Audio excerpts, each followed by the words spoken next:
Hi everyone, मैं doctor Nitin Kumar Rajput. आज हम बात करने जा रहे हैं मलेरिया बुखार के बारे में। कितने प्रकार का होता है और इसका क्या इलाज हो सकता है, आपको मैं वन बाय वन बताने जा रहा हूँ। मलेरिया एक प्रोटोजोआ पैरासाइट इन्फेक्शन है जो कि संक्रमित मादा मच्छर एनाफिलीज के काटने से फैलता है। मलेरिया पर जो सबसे पहले रिसर्च की गई थी वो 1850 में फ्रांस के डॉक्टर एल्फोंस लेवरेंस ने रेड ब्लड सेल्स के अंदर प्रोटोजोआ परजीवी को देखा था। मलेरिया बुखार में मुख्यतः 4 प्रकार के पैरासाइट्स होते हैं।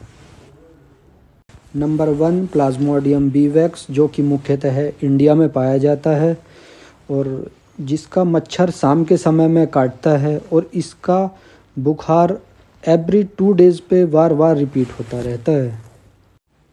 प्लाज्मोडियम फैल्सीफेरम पैरासाइट मुख्यतः इंडिया में सबसे ज़्यादा पाया जाने वाला बुखार है, जिसमें बुखार एवरी 36 से 48 आवर्स पे बार बार रिपीट होता रहता है। 3 पर आता है प्लाज्मोडियम ओवेल, जिसका बुखार एवरी 2 डेज़ पर बार बार रिपीट होता रहता है। और नंबर 4 पर आता है प्लाज्मोडियम मलेरिये, जिसका बुखार एवरी 3 डेज़ पर बार बार रिपीट होता रहता है। अब हम बात करेंगे कि मलेरिया बुखार में क्या क्या लक्षण देखने को मिलते हैं और हम कैसे मलेरिया बुखार की पहचान कर सकते हैं। लक्षणों में मुख्यतः है फीवर विद चिल्स, जाड़े के साथ तेज़ बुखार आना जिसका टेम्परेचर 103 से 104 फ़ारेनहाइट तक रहता है। उसके बाद में वॉमिटिंग और सीवियर हेडेक और बॉडी पेन और कुछ केसों में यूरिन में ब्लड सेल्स का भी आना देखा जाता है। अब बात करेंगे हम बच्चों में मलेरिया बुखार के क्या लक्षण देखने को मिलते हैं। सबसे पहले हाई ग्रेड टेम्परेचर होने पर जो बच्चों का फोरहेड है वो गर्म रहने लगता है, जिसकी वजह से जो ब्रेन की सेल्स होती हैं उनको ब्लड सर्कुलेशन प्रॉपर नहीं मिल पाता। प्रॉपर सर्कुलेशन ना मिलने की वजह से यह फेब्राइल कन्वल्जन में बदल जाता है और जिससे बच्चे को कपकपी के साथ तेज़ बुखार और हाथ पैरों में ऐंठन होने लगती है। अब बात करेंगे हम मलेरिया बुखार के फैलने के कारण। हमारे घरों के आसपास में प्रॉपर हाइजीनिक कंडीशन साफ़ सफाई ना रहने के कारण यह प्लाज्मोडियम मच्छर हमारे आसपास में ग्रोथ करते रहते हैं और प्रॉपर हाइजीन मेंटेन ना होने से यह मलेरिया पैरासाइट हमारी बॉडी में कितने दिन तक रह सकता है। यह पैरासाइट मेनली 2 सप्ताह तक, अगर ट्रीटमेंट प्रॉपर लेते हैं तो 2 सप्ताह तक रहता है और अगर ट्रीटमेंट में लापरवाही होती रहती है तो यही पैरासाइट बार बार बुखार के साथ कंटिन्यू चलता रहता है। एनाफिलीज मच्छर के काटने पर यह पैरासाइट ह्यूमन के ब्लड में 2 स्टेप में वर्क करता है।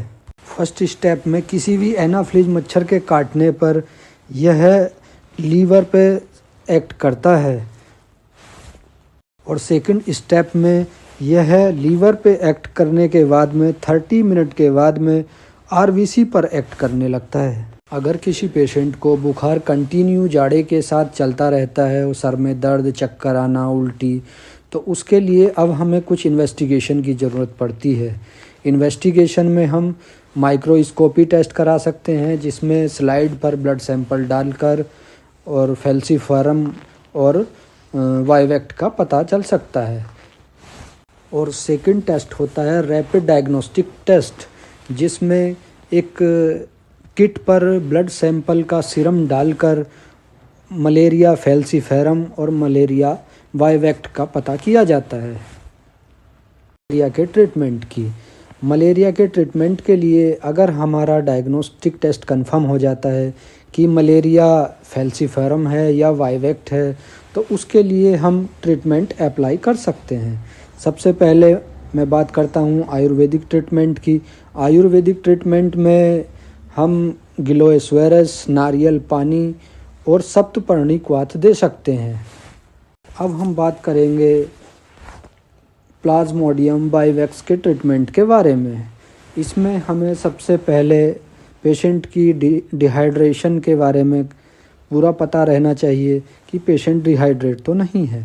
और उसके बाद हम क्लोरोक्विनिन 500 mg की टैबलेट पेशेंट को देंगे।